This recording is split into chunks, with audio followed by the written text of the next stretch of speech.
आइए हम कल तक की कथाओं में 4 दिन में ये समझा कि हनुमान जी जीव की कृपा के लिए बहुत आवश्यक है। हनुमान जी की कृपा का, क्योंकि गोस्वामी जी कहते हैं जय जय जय हनुमान गोस्वामी, कृपा करो गुरुदेव की। और इसके परिणाम में हमने ये देखा कि 2 राजाओं को जो राज्य मिला, राजा बने और राम जी मिले, यह हनुमान जी की कृपा से संपन्न हुआ।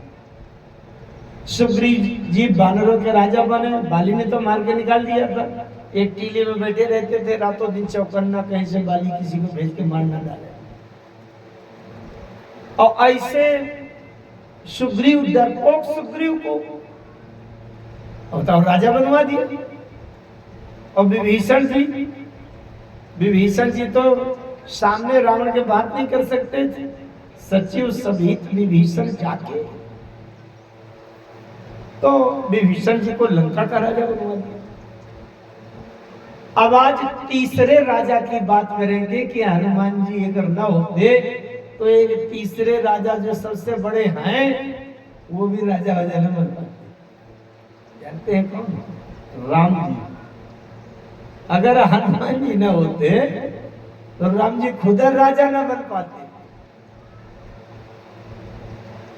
हनुमान जी की कितनी महत्वपूर्ण भूमिका है राम कथा में, आप समझे। हनुमान चालीसा में तो आया है, लाय सजीवन लखन जियाए।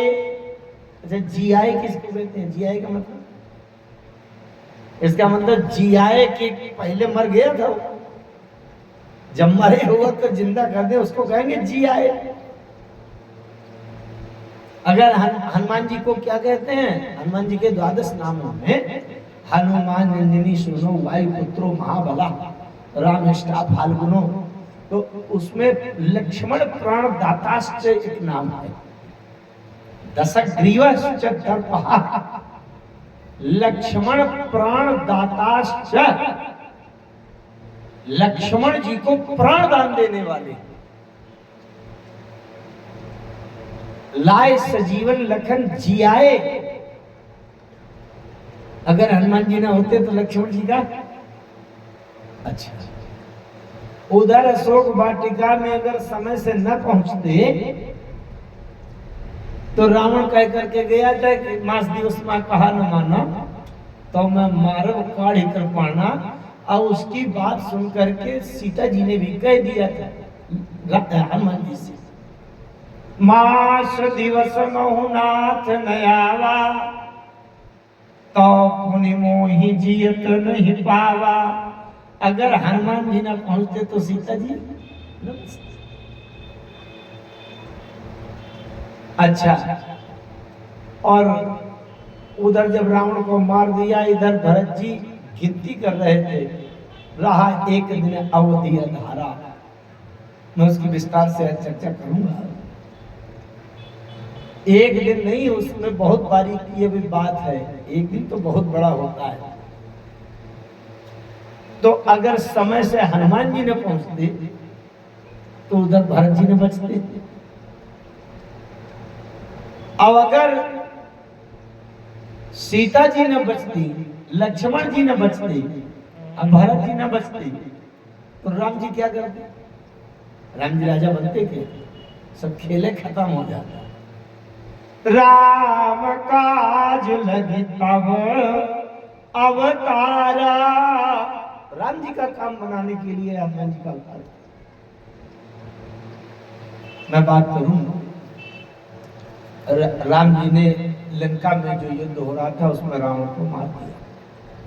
देखिए, रावण का मारना बड़ा असंभव काम था, लेकिन रावण को मार दिया, क्योंकि जब तक रावण नहीं मरेगा सीता वापस नहीं मिलेगी, और जब तक सीता नहीं मिलेगी तब तक राम जी राजा नहीं बनेंगे। रावण को मार दिया, बड़ा उत्सव होने लगा, प्रसन्नता होने लगी, देवता आकाश से ढोल नगाड़े बजाने लगे, फूल बरसाने लगे, विभीषण जी का तिलक हो गया, बढ़िया सिंहासन में बैठ करके तिलक कर दिया, राजा बन गए विभीषण जी लंकेश्वर। कल हमने बात कही थी, तुमरो मंत्र विभीषण माना, लंकेश्वर भय समझ जाना। सुग्रीव को अगर राजा बनाया तो हनुमान जी के सहयोग में बनाया, विभीषण जी को अगर लंका का सिंहासन मिला बैठने को तो हनुमान जी के सलाह से मिला, तुमरो मंत्र विभीषण माना, लंकेश्वर भय समझ जाना। अच्छा, तो विभीषण जी जब रावण का विनाश हो गया, विभीषण जी राजा बन गए, तो विभीषण जी ने राम जी से बात आकर की कही कि भगवान एक काम करिए कि अब जन ग्रह पुनीत प्रभु कीजे, अमज्जन करिए समर श्रम छीजे, देखी कोस मंदिर संपदा, देहु कृपालु कपिन कहु मुदा, सब विधिनाथ मोहि अपनाइए, पुनि मोहि सहित अवधपुर जाइए। विभीषण जी ने राम जी से प्रार्थना की, भगवान युद्ध में थकान आ गई होगी, इसलिए इस दास के घर में चलिए, स्नान कीजिए, मज्जन करिए समर श्रम छीजे, इस दास का घर पवित्र कर दीजिए, स्नान करिए, आप युद्ध की थकान उतारिए, फिर ये तो देखिए कि आप कितनी बड़ी संपत्ति को आपने जीता है, रावण को मार करके लंका का खजाना कोष देखिए, रत्न मणि माणिक्य सोना भंडार देखिए, और उसको अपने ध्यान में लीजिए। हम आपकी विजय यात्रा निकालेंगे, उत्सव मनाएंगे, विजय पर्व मनाएंगे, पटाखे छुटाएंगे, धन लुटाएंगे, ये विजय पर्व है, शोभा यात्रा निकालेंगे। राम जी ने कहा, मित्र आपका प्रस्ताव तो ठीक है, लेकिन मुझे जब भारत की याद आती है तो एक एक निमिष जो पलक गिरने का समय है वो कल्प की तरह बीत रहा है। तोर कोश ग्रह मोर सब सत्य वचन सुनता, भारत दशा सुमिरत मुहि, निमिष कल्प समझात। अच्छा, एक बात और मैं बीच में एक रखूं, उसको भी सम्मिलित करके देखेंगे। अगर कोई संस्था है, समिति है, संस्था का जो मुख्य संयोजक है और उसके जो व्यवस्थापक है, कोषाध्यक्ष, अगर 3 लोग ऋणी हो जाए तो पूरी संस्था मानो तो ऋणी हो गई, कौन बचा? उसका जो प्रतिष्ठा करने वाला है तो वो अगर ऋणी हो जाए, इस संपूर्ण सृष्टि के सबसे मुख्य तो संयोजक जो है राम जी हैं, राम जी ही उसकी स्थापना करते हैं, स्थापक हैं, तो उसका स्थापक अगर कर्जी है, ऋणी है, और व्यवस्थापक भरत जी व्यवस्थापक है संपूर्ण सृष्टि के, क्योंकि विश्व भरण पोषण कर जो जी, ताकर नाम भरत सोई। अच्छा, आज इस पूरी सृष्टि के कोषाध्यक्ष, धन खजाने का स्वामी कौन है? वो है लक्ष्मी जी, वो भी, और 3 लोग ऋणी हैं, किसके? हनुमान जी। हनुमान जी जब सीता जी का पता लगा करके वो वापस लौटकर पहुंचे राम जी के पास और सब पूरी बात समाचार सुने राम जी, तो राम जी कहते हैं कि सुन सुत तो और न मैं नाही, देखूं करी विचारी, मन माही, पुत्र मैं तुमसे ऋण नहीं हो सकता। धर्म शास्त्रों में 3 ऋण तो पढ़े गए हैं, देव ऋण, ऋषि ऋण, पितृ ऋण। ये शास्त्रों में देव ऋण, हम जो रोज प्रकाश ले रहे हैं तो सूर्य भगवान के ऋणी हैं, हवा ले रहे हैं पवन देवता के ऋणी हैं, धरती माता के ऋणी हैं, वर्षा हो रही है तो इंद्र देवता के ऋणी हैं, देव ऋण।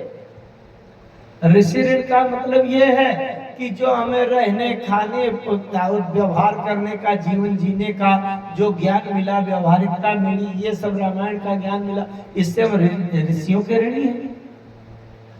और माता पिता के ऋणी हैं, हमको जन्म दिया, हमारा पालन पोषण किया, ये 3 ऋण है। तो पितृ ऋण तो सुना गया है, लेकिन पुत्र ऋण गोस्वामी तुलसीदास जी की मानस में राम जी के द्वारा पता चला कि पुत्र का ऋण भी होता है। सुन सुत तो ही ऋण मैना, सुत माने पुत्र से कह रहे हैं, सुन सुत तो ही ऋण मैना, ये पुत्र ऋण आ गया। राम जी ऋणी हो गए पुत्र हनुमान के। कैसे ऋणी हो गए? किसी कवि ने बड़ी अच्छी बात की है कि पहले हनुमान विवाह करे, लंकेश हरे, फिर उनकी नारी। तो जैसे हनुमान जी सीता जी का पता लगाने गए, अब हनुमान जी पहले विवाह करें, अब फिर राम हनुमान जी की पत्नी को उठा के ले जाए, तब राम जी दौड़े, अब फिर समुद्र पार करके छलांग लगा के फिर जाएं और हनुमान जी की पत्नी का पता लगा के आवे और फिर हनुमान जी को बतावें, तब मूल का मूल चुकता कर पाए, ब्याज तक भी बाकी। तो जब हनुमान जी ब्रह्मचारी हैं, विवाह नहीं करेंगे, रावण क्या हरेगा नारी, तो इसलिए वो ऋण चुका नहीं पाएंगे। दूसरी बात यह है, राम जी के ऊपर संकट आया तो हनुमान जी ने संकट दूर करने का सहयोग किया, क्योंकि हनुमान जी का नाम है, को नहीं जाना तो है जग में, कभी संकट मोचन नाम तिहारो। संकट मोचन नाम है। और अब अगर हनुमान जी के ऊपर संकट पड़े, फिर राम जी उनका संकट दूर कर, तो राम जी कहते हैं कि भगवान के ऊपर संकट तो आ सकता है, पर हनुमान के ऊपर कभी संकट नहीं आएगा। संकट कौन आएगा? इसलिए ऋण चुकता नहीं किया जा सकता। हनुमान का नाम है संकट मोचन है। तो एक तो राम जी ऋणी है और दूसरे लक्ष्मी जी। आप मानस के शब्दों को बड़े ध्यान से पढ़े हैं तो देखें कितना रहस्य निकलता है। जब रावण को मार दिया राम जी ने, तो राम जी ने हनुमान जी से कहा, जाओ चले जाओ शोक वाटिका में, सीता को बता जाओ कि अब घबराना नहीं, रावण का विनाश हो गया। और जब हनुमान जी गए और हनुमान जी ने बताया, माँ तू समर जीत्यो 10 शीशा, माता जी आप चिंता न करें, राम जी की विजय हो गई और 10 सिर वाला रावण नष्ट हो गया, धराशायी हो गया, मर गया, विनाश। गोस्वामी जी वहां क्या लिखते हैं? अतिहर समन तन पुलक लोचन, सजल कह पुनि पुनि रमा, का देव त्वहि त्रैलोक महाकपि, किमपि नहीं बानी समा। उस छंद में सीता नहीं लिखा, जानकी नहीं लिखा, वैदेही नहीं लिखा, क्योंकि सीता जानकी वैदेही अगर लिखते और सीता जी कह देती कि अब मैं तुम्हें क्या दूं, मेरे पास कुछ नहीं है, मैं ऋणी हो गई, तो ये तो सीधी सी बात ही भैया, जंगल में निकल के गए थे और कुछ था ही नहीं गांठ में, को ना एक अन्नी चवन्नी भी नहीं थी, तो ऋणी हो जाना कोई बड़ी बात नहीं। लेकिन वहां सीता जानकी वैदेही नहीं लिखा, क्या लिखा? अतिहर समन तन पुलक लोचन, सजल कहा पुनि पुनि रमा, रमा माने लक्ष्मी, साक्षात लक्ष्मी जी बनकर के बैठी हो। हाँ, और लक्ष्मी जी ने कह दिया का देव तो ही त्रैलोक महाकवि कि मापी नहीं बानी समा। मेरी वाणी में वो सामर्थ्य नहीं है हनुमान कि मैं तुमको कुछ दे सकूं, इसका मतलब मैं भी तुम्हारी ऋणी हो गई। अब बोलो, साक्षात लक्ष्मी जी जिसकी ऋणी हो जाए अब क्या? अब भरत जी हैं भगवान विष्णु के स्वरूप, जो विश्व भरण पोषण कर जोई, ताकर नाम भरत सोई। लंका विजय के पश्चात राम जी लौट कर आ रहे हैं। ये संदेश जब जाकर के हनुमान जी ने भरत जी को सुनाया कि राम जी आ रहे हैं, तुरंत भरत जी ने कह दिया नाहि न तात और न मैं तो ही अब प्रभु चरित सुनावहु। मैं तुमसे उरण नहीं हूं, भरत जी कहते हैं। इसका मतलब राम जी जिसके ऋणी हो जाए, लक्ष्मी जी जिसकी ऋणी हो जाए, और भरत जी जिसकी ऋणी हो जाए, उस सृष्टि में 3 लोग 14 भुवन में अब कौन बचा जो ऋणी ना हो जाए? इसका मतलब हनुमान जी महाराज के हम सब लोग ऋणी हैं। अच्छा, जानते हो राम जी राजा नहीं है, क्योंकि जैसे हनुमान जी गए सीता जी के पास, वहां हनुमान जी क्या कहते हैं? सुनो मां तुम्हें पायो अखिल जग राज आज न संशयम। हे माता जी सुनो, आज मुझे पूरी पृथ्वी का राज्य मिल गया, सब पूरी धरती का सृष्टि का मैं ही राजा हूं। तो इसका मतलब राजा है हनुमान जी। अब हनुमान जी किसी को भी राजा बना दे वो बात अलग है। तब राम जी अगर राजा बने हैं तो हनुमान जी की कृपा से बने। आइए थोड़ा विस्तार से इस प्रसंग को सुनते हैं।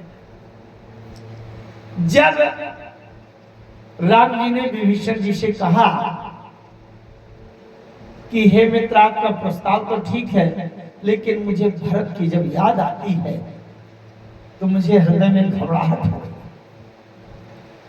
और ऐसा लगता है कि मैं कितनी जल्दी पहुंच जाऊं, क्योंकि बीते अवधि जाऊं जो तो जियत न पाऊं वीर।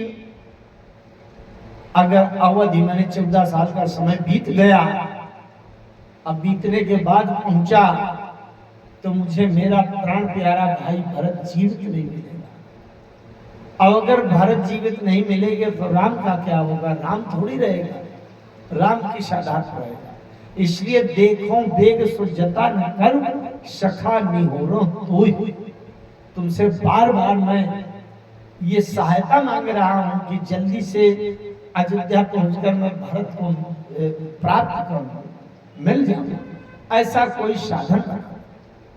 विभीषण जी ने कहा प्रभु आप घबरा क्यों रहे हैं? पुष्पक विमान है, अब पुष्पक विमान मैं दे दूंगा, तुरंत आप पहुंच जाएंगे।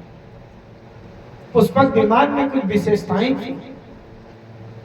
पुष्पक विमान में विशेषताएं ये थी कि जितने लोगों के बैठने की आवश्यकता होती थी उतना बड़ा हो जाता था अपने आप। एक सीट में था खाली बनी रही। अच्छा, दूसरी बात, इसमें कोई पेट्रोल डीजल फ्यूल ईंधन नहीं लगता था, बिना डीजल पेट्रोल के चलता था। तीसरी बात यह है कि मन के समान तेज गति थी। मन से आपने सोचा कि तीर्थराज प्रयागराज पहुंच गए। चौथी बात ये थी कि इसमें कोई अस्त्र शस्त्र मिसाइल बम कोई मारे तो उसमें प्रभाव नहीं पड़ता। पांचवी बात ये थी कि इसकी गति कहीं रुकती नहीं थी। ऐसा पुष्पक विमान था। पुष्पक विमान था कुबेर के पास, लेकिन जब रावण ने दिग्विजय किया तो एक बार कुबेर पर धावा, पुष्पक जान जीत ले आवा। तो रावण के अधिकार में हो गया। अब रावण के विनाश के बाद वो सारी संपत्ति विभीषण जी के अधिकार में आ गई। तो विभीषण जी ने कहा ले पुष्पक प्रभु आगे रखा, तो पुष्पक विमान रख दिया। ठीक है, कोई बात नहीं। राम जी बैठ गए वहां से चलने के लिए। सखा मित्रों, बंदरों को, भालुओं को, इनको भी बिठा लिया, मुख्य को बिठा लिया, उड़ने लगे। और जब उड़ने लगे तो राम जी के मन में चिंता हुई कि जैसे ठीक है पुष्पक विमान पहुंच जाता है, मान लीजिए कोई नट बोल्ट ढीला हो जाए, 10 मिनट ज्यादा लग रहा है। अच्छा, आपको मैं एक उदाहरण दूं। आप 50 लाख की फॉर्च्यूनर कार बिल्कुल अभी एजेंसी शोरूम से निकाल कर ला रहे हैं, गाड़ी की पूरी वारंटी है, गारंटी है, सब कुछ है, लेकिन आपका लड़का या भाई हॉस्पिटल में बिल्कुल सीरियस है और वहां से कहा कि जल्दी आधा घंटे के अंदर दवा लेकर के आ जाओ।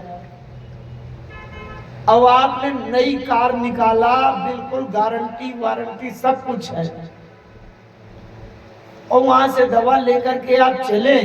अब बीच में टायर पंचर हो गया, अब स्टेपनी बदलने में अगर 20 मिनट लग गया, उधर खेल हो गया, तो खूब कंपनी के ऊपर आप क्लेम कर दो। एक की जगह 4 नई कारें फिर दे दे कंपनी।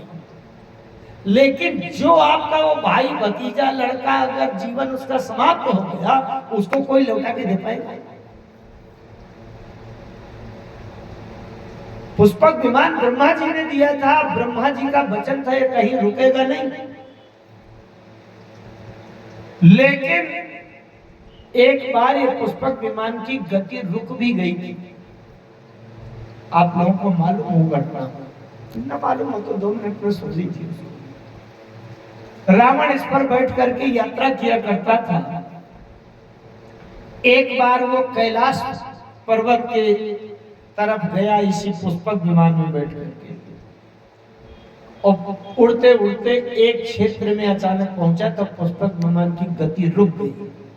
अब रावण खूब, अच्छा इसमें कोई पायलट नहीं होता था, पुष्पक विमान में कोई उड़ाने वाला पायलट की आवश्यकता नहीं है।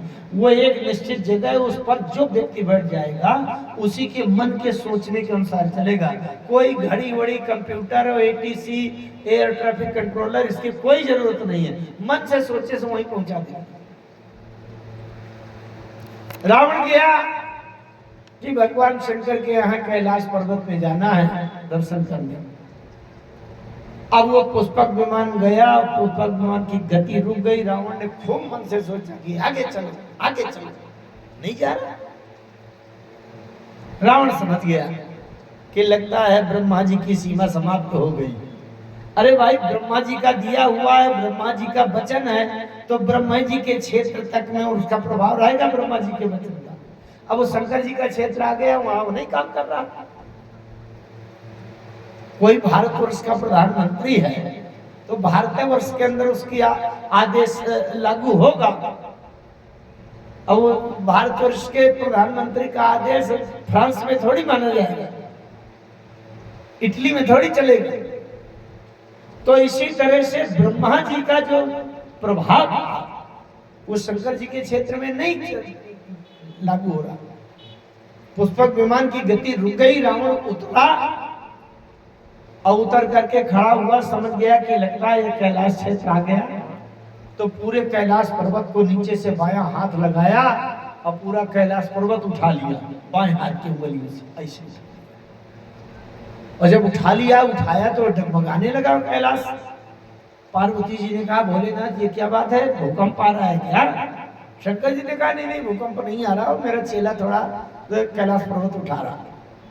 पार्वती जी ने कहा अच्छा बढ़ावा दिए हैं चेला लोगों को, तो आप अब बताओ ऐसे उठा लेता है, उठा के समुद्र में फेंक देगा तो क्या दशा होगी हमारी? आप भी बहुत छूट देते हैं, अरे कुछ करिए। शंकर जी हंसे और शंकर जी ने क्या किया कि अपने पैर के बाएं पैर के अंगूठे में थोड़ा सा ऐसा बल लगा दिया तो कैलाश पर्वत धच्च से नीचे गिरा और रावण के बाएं हाथ की उंगलियां उस कैलाश पर्वत के नीचे दब गई। अब जब उंगलियां दब गई, अब उंगलियां खींच रहा है और रावण निकाल नहीं पा रहा।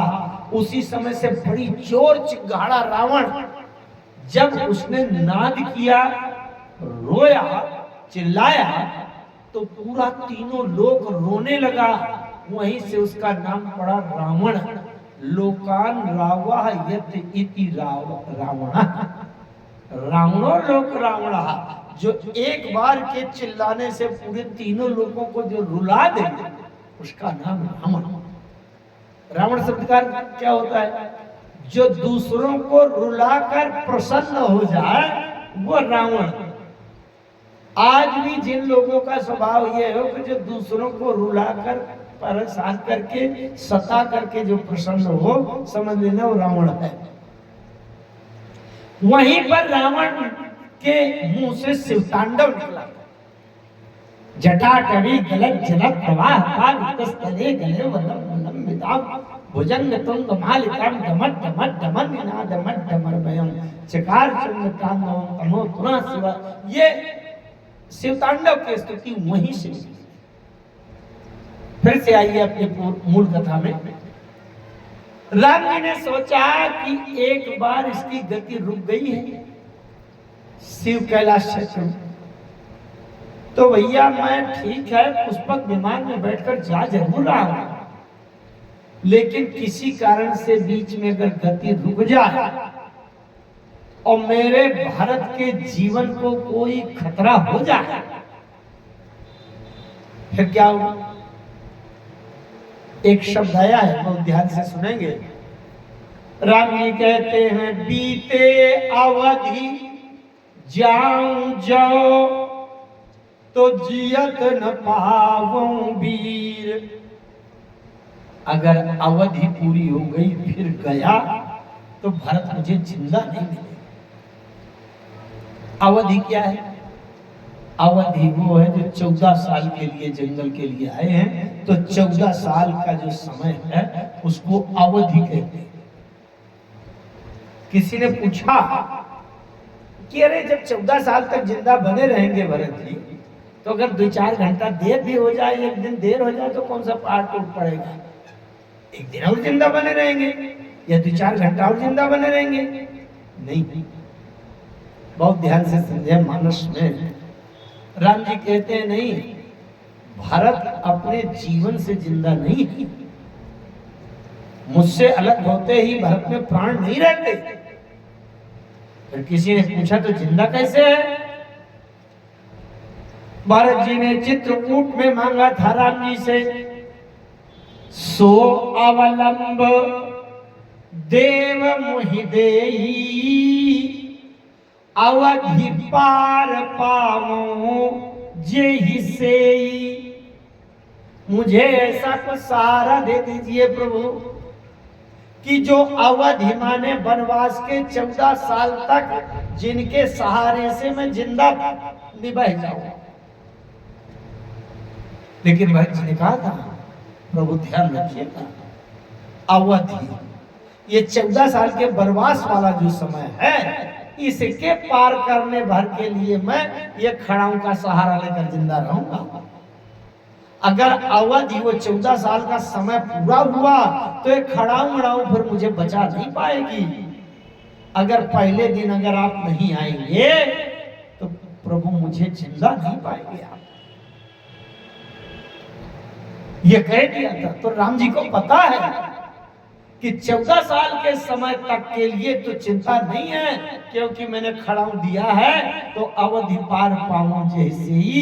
ये 14 साल के समय की अवधि तक तो सुरक्षित है, लेकिन 14 साल का समय पूरा हुआ तो खड़ाऊ फिर काम नहीं करेगी। अच्छा, जैसे कोई दवा आप लाते हैं और उसमें एक्सपायरी डेट लिखी रहती है, तो वो दवा वाली कंपनी एक्सपायरी डेट के भीतर तक के जिम्मेदार है कि दवा काम करेगी। एक्सपायरी डेट निकल गई तो कंपनी अब जिम्मेदार नहीं है। आप खाओ, फायदा न करे, नुकसान करे, मरो जियो तो कंपनी जिम्मेदार नहीं। एक्सपायरी डेट की दवा क्यों खाई आप? तो जो खड़ाऊ है उसमें एक्सपायरी डेट निश्चित है कि 14 साल के जो वनवास का समय है तब तक तो वो काम करेगी, और जैसे 14 साल का समय पूरा हुआ वैसे वो खड़ा उड़ाऊ का काम नहीं करेगी, फिर भारत बचेगा नहीं।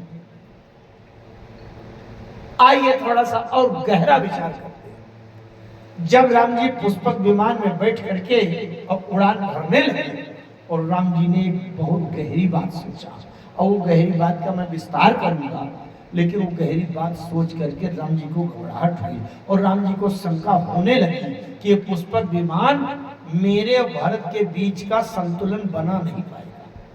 अब उस संतुलन क्या है उसकी मैं बात करूंगा विस्तार से। तो हम भगवान ने राम जी ने जब पुष्पक विमान का विश्वास जगमगा गया तो हनुमान जी से कहा, प्रभु हनुमंत ही कहा बुझाई, धारी बटरूप अवधपुर जाई।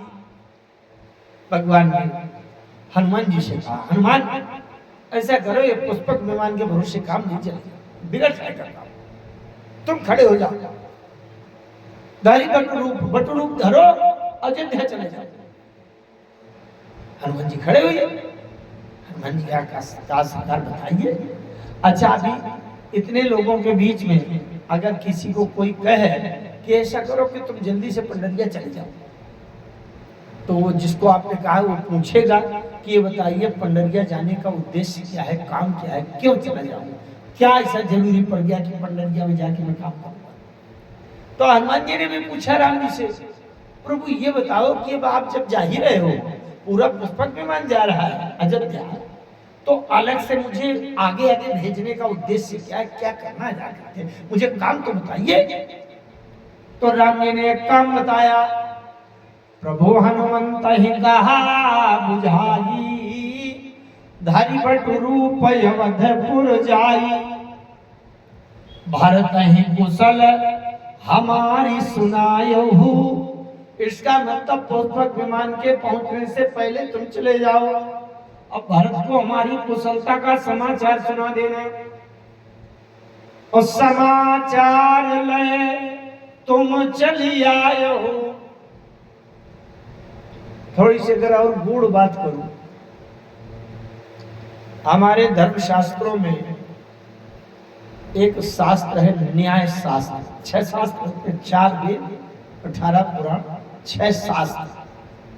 6 शास्त्रों में वेदांत, दर्शन, न्याय, ज्योतिष, ये शास्त्र, उसमें एक न्याय शास्त्र है। मैं बात कर रहा था शास्त्र की, न्याय शास्त्र, उसमें न्याय के सूत्र आए हैं। न्याय क्या है? जैसे एक सूत्र की बात करूं, यहां मानस में उसका प्रयोग हुआ, उसमें एक न्याय आता है देहली दीपक न्याय। देहली दीपक न्याय एक आता है, न्याय शास्त्र। उसका मतलब यह है, अब तो खैर बड़ी व्यवस्था हो गई, लाइट लगी है, इन्वर्टर लगे हैं, सब कुछ लगा है। जिस वो एक समय था पुराना कि जब केवल दीपक जलाया जाता था रात्रि के अंधेरे में काम करने के लिए। शायद कोई मेहमान आ गए हों, दरवाजे में बैठे हों, और अंदर मेहमान के लिए भोजन बनाना हो, अब दीपक एक ही हो, भीतर भी प्रकाश की आवश्यकता है, बाहर भी प्रकाश की आवश्यकता है। तो वहां फिर एक ही उपाय था कि दीपक जला करके बीच देहरी में रख दिया जाए। देहरी तो जानते हैं ना, दरवाजे के बीच में, तो उसका प्रकाश बाहर भी जाएगा और भीतर भी जाएगा। अब उस दीपक को अगर कोई माने कि भीतर वाले जो हैं तो कहेंगे कि ये दीपक हमारे लिए रखा गया है कि हमको प्रकाश दे रहा है, और बाहर जो बैठे हैं वो कहेंगे नहीं नहीं, ये दीपक हमारे लिए रखा गया कि बाहर प्रकाश दे रहा है। अब दीपक ऐसी जगह में रखा गया है कि भीतर भी प्रकाश दे रहा है, बाहर भी प्रकाश दे रहा है। तो अगर कोई शब्द ऐसा आ जाता है जिसका दोनों तरफ अर्थ जोड़ा जाता है, उसको दीपक देहली न्याय कहते हैं। जैसे मैं आपको रामायण का एक दोहा बताऊं। अयोध्या कांड के अंत में आया शोर था, भारत चरित करिनेम तुलसी जो सादर सुनहि, सिय राम पद प्रेम अवसी होई भवरस विरति। इसका अर्थ आप लोग यही करेंगे, यही है कि भारत चरित्र का जो नियम पूर्वक जो रोज पाठ करता है, सुनता है, वो सिय राम पद प्रेम अवसी होई, अब अवसी होई भवरस विरति। ये अवसी होई शब्द दोनों तरफ लागू है। इसका जो लोग टीका करते हैं, आप लोगों में से काफी लोग हैं, वो समझ लें इस बात को। ये जो अवश्य होई शब्द है, ये इसका अर्थ दोनों तरफ जोड़ा जाएगा। सिय राम पद प्रेम अवश्य होई और अवश्य होई भवरस विरति। संसार के रस से विरक्ति अवश्य हो जाएगी। ये अवश्य होई दोनों तरफ लागू हो जाएगा। ये अवश्य होई शब्द को दीपक देहली न्याय कहते हैं। ये अवश्य होई इधर भी जुड़ा है, सिय राम पद प्रेम अवश्य होई, अब भवरस विरति अवश्य होई, अवश्य होई भवरस विरति। तो ये जो अवश्य होई शब्द है, इसके ऊपर दीपक देहली न्याय लागू हुआ है। अवश्य होई का अर्थ दोनों तरफ जोड़ा जाए, माने दोनों में शंका नहीं है। संसार के रस से छुट्टी हो जाएगी, आसक्ति समाप्त हो जाएगी और राम सीता के चरणों में प्रेम अवश्य हो जाएगा। ये अर्थ है। इसी प्रकार से राम जी ने जो हनुमान जी को काम के लिए आदेश दिया, दारी रूपवध ऊपर जाई भरत ही कुशल हमारी सुनायो, समाचार नहीं तुम चली आयो। यहाँ कुशल शब्द में दीपक देहली न्याय है। ये कुशल शब्द दोनों तरफ जोड़ा जाएगा।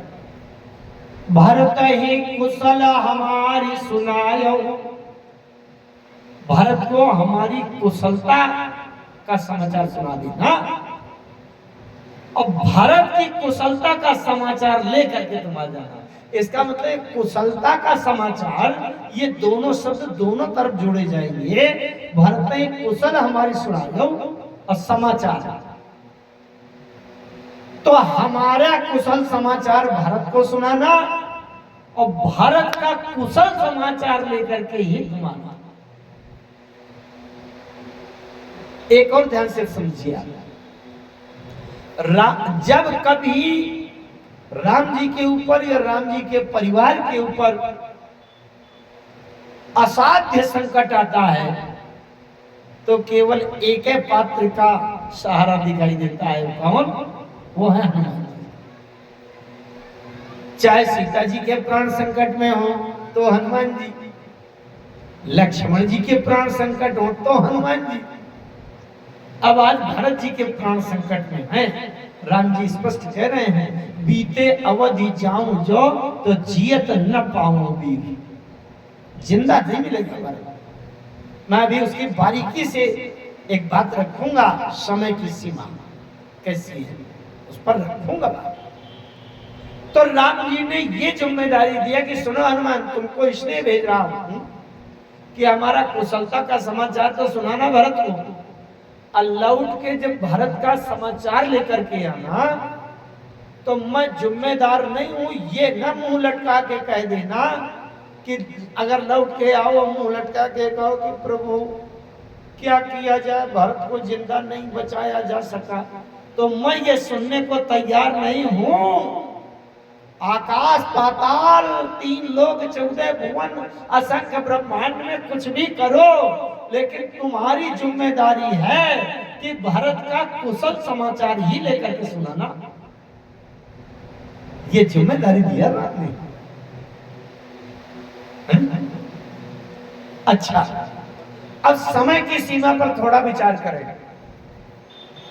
बड़ी तात्विक सारगर्भित बात है, उसको ध्यान से समझेंगे। भारत जी उधर गिनती लगाए बैठे थे, ऐसा नहीं अंदाजा कि पता नहीं ऐसे गए थे कुछ चैत में, फागुन के महीने में गए होंगे, ऐसा नहीं। एक एक दिन की गिनती लगी थी, दिन की नहीं। अब आइए देखिए उस चौपाई के अंदर कितनी बारीकी छिपी है। जो चौपाई हमारे संचालक जी कल से बोल रहे थे, रहा एक दिन अवधि अधारा। भरत जी कहते हैं रहा एक दिन अवधि अधारा, समझत मन दुख भयउ अपार। गिनती में केवल एक दिन शेष रह गया। भरत जी की गिनती में एक दिन शेष रह गया। एक दिन में अब 14 साल पूरा हो जाएगा और राम जी नहीं आए तो मैं जिंदा नहीं रहूंगा। अच्छा, एक दिन कहा गया कि एक दिन शेष रह गया और 10 मिनट के बाद फिर पूछो कि अब कितना शेष रह गया। 10 मिनट के बाद फिर कहेंगे क्या कि एक दिन शेष रह गया। अरे एक दिन का मतलब 24 घंटा, और घंटा भर के बाद कहेंगे तब एक दिन थोड़ी रह गया, तो 23 घंटा बचा। समझ रहे हैं बात? अगर 10 घंटा के बाद पूछा जाए अब कितना शेष रह गया, तो भरत जी गिनती गिन रहे हैं, रहा 10 घंटा अवधि अधारा। अब एक दिन थोड़ी बचा। बहुत ध्यान से समझते जाना, बहुत बारीकी में ले चलना चाहता हूं। अब अगर फिर 4 घंटा के बाद पूछो तो भरत जी कहेंगे रहा 3 घंटा अवधि अधारा। अब एक दिन थोड़ी रह गया, अब घंटा भी खत्म, मिनट के अंदर चलिए। रहा 20 मिनट अवधि अधारा। आज समझ, बड़ी चुस्त बात है। ऐसा नहीं है स्वतंत्र कि राम जी चले आऊं। एक बात समझो, 14 साल की गिनती जहां से हो रही है वहां से कोई ना कोई सेकंड से तो टिक से गिनती गिनना शुरू हुआ होगा कि नहीं। आज 12 तारीख है, 12 तारीख 13 तारीख में कितना अंतर होता है। आज रात में 11:59 और 59 तक कौन सी तारीख रहेगी? 12। और अगला सेकंड हुआ कि खट से 13 आ जाएगी। तो 12 तारीख और 13 तारीख के बीच में कितना अंतर होता है? 1 सेकंड। ये आप लोग इतने में व्यवहारिक काम कर रहे हैं, इसलिए 1 सेकंड। बहुत ध्यान से समझिए। जैसे आप सब्जी लेने जाएं और 5 किलो आलू तौला रहे हैं। अब 5 किलो आलू में अगर 5 ग्राम आलू ज्यादा है तो सब्जी वाला काटेगा क्या? नहीं काटेगा ना। 5 ग्राम दे देगा, 5 ग्राम का हिसाब भी नहीं जोड़ेगा। अब अगर आप सोने का हार खरीदने जा रहे हैं और 5 ग्राम ज्यादा लटक है सोने का, तो ऐसे दे देगा क्या कि चलो जाओ 5 ग्राम। फिर वहां तौल कैसे होगी? ग्राम छोड़िए, मिलीग्राम में तौल होगी।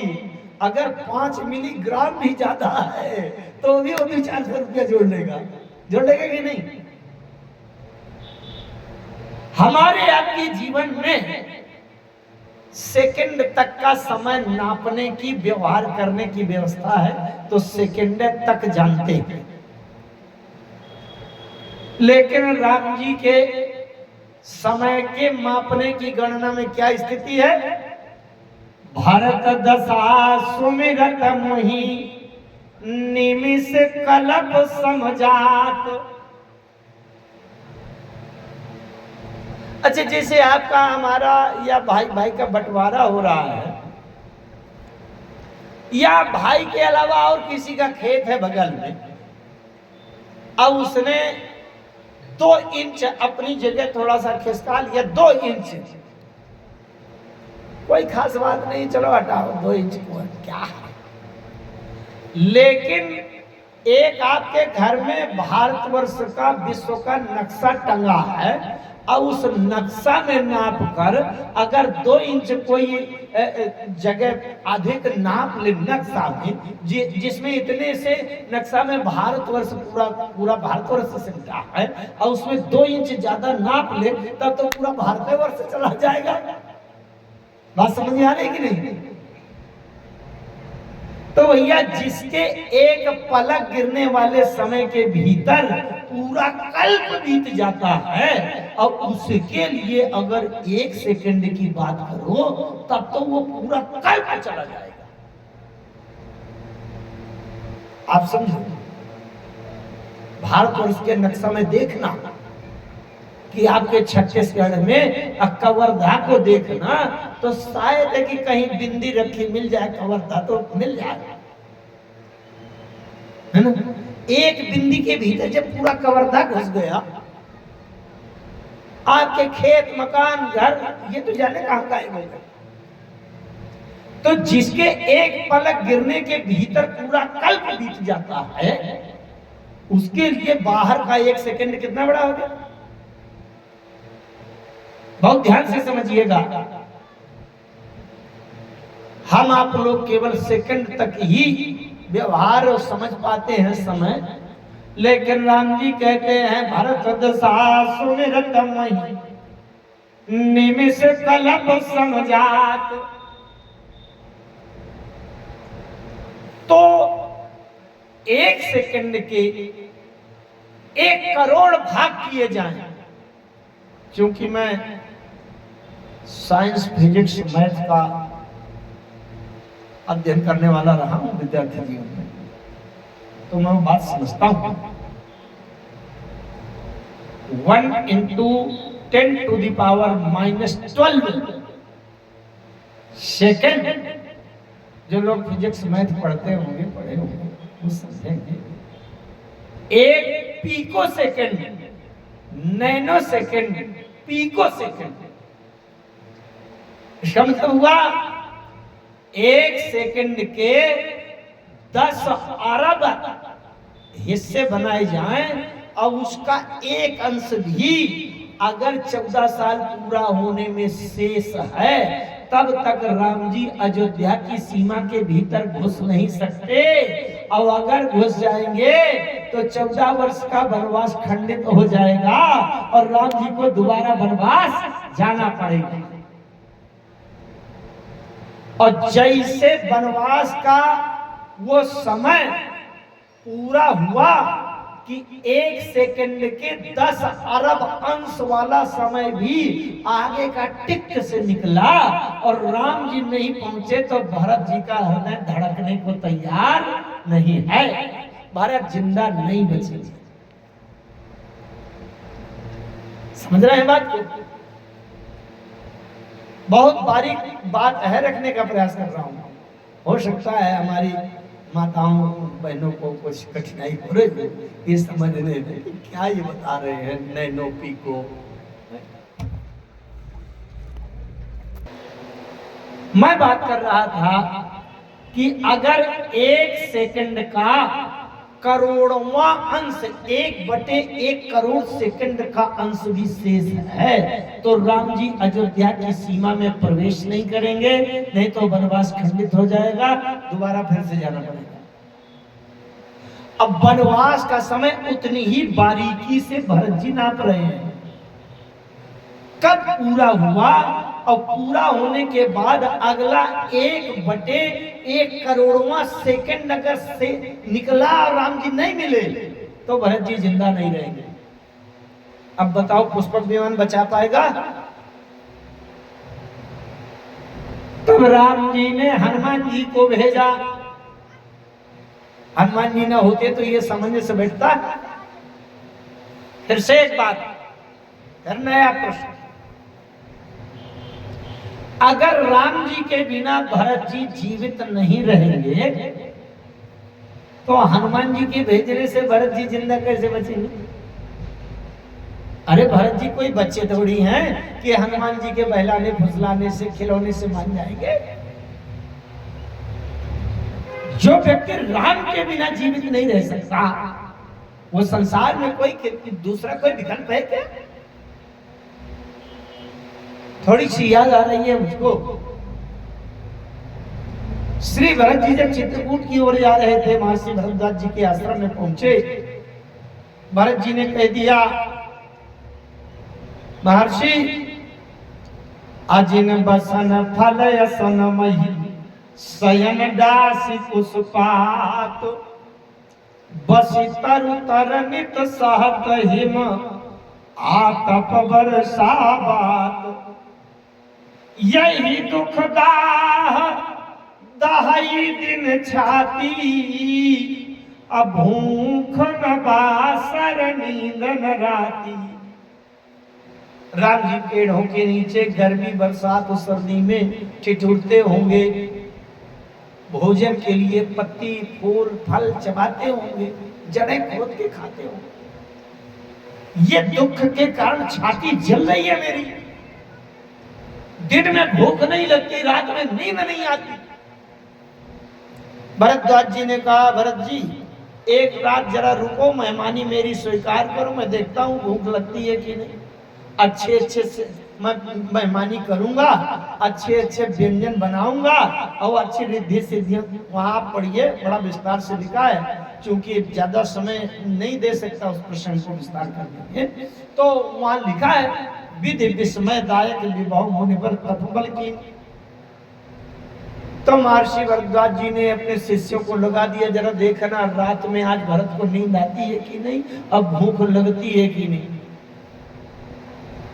भरत जी संपत्ति चकई भरत चक मुनियाय सुख नवार तेहि श्याश्रम पिंजरा राखे भाभिनुसार। भरत जी उस महल के अंदर रात भर बंद कर दिए गए, लेकिन भरत जी को पता ही नहीं है कि संपत्ति क्या होती है, यहाँ क्या सुख सुविधा है, पता ही नहीं। वो तो राम की रट में अहर्निश जाग रहे हैं। क्यों? क्योंकि भरत जी को रोग हो गया था, भूख न बस और नींद न आती। अगर किसी को दिन में भूख न लगे 15 दिन तक एक और रोटी न खाए और रात में नींद न आवे 1 महीना तक, एक और पलक झपकी न मारे, तो रोग हो गया कि नहीं। भरद्वाज जी ने भरत जी से कहा, भरत जी ये तो तुमको रोग हो गया। भरत जी ने कहा, नहीं महर्षि, ये रोग नहीं हो गया, ये कुरोग हो गया। भरद्वाज जी ने कहा, इसकी दवा नहीं कराई। भरत जी ने कहा, इसकी दवा हो तब न कराऊं, इसकी दवा होती है नहीं है। यही कुरोग कर